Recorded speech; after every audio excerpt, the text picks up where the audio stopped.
Après les masques, les médicaments.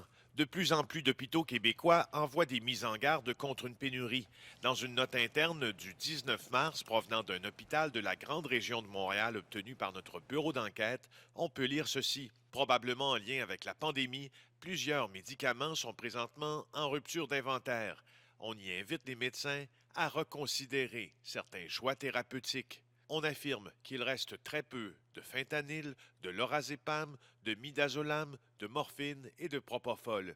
Tous ces médicaments sont soit utilisés pour contrôler la douleur, l'anxiété ou pour pratiquer certaines interventions médicales.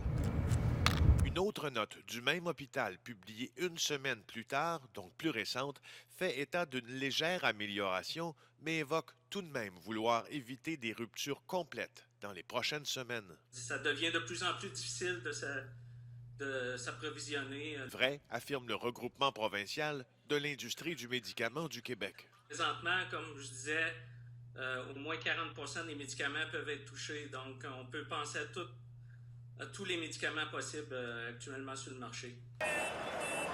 La principale difficulté d'approvisionnement vient du fait que plusieurs médicaments sont fabriqués en Inde et en Chine. Nos informations indiquent même que le dossier est devenu une priorité à Ottawa, qui tente par tous les moyens d'assurer la reprise de l'approvisionnement à partir de ces deux pays.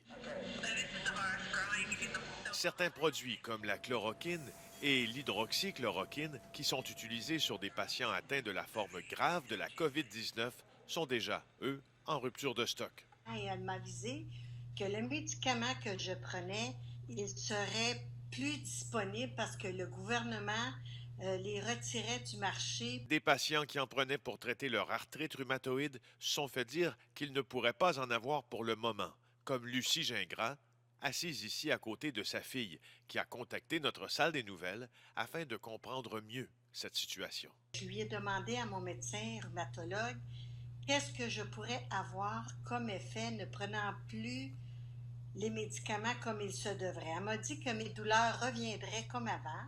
J'ai très souffert.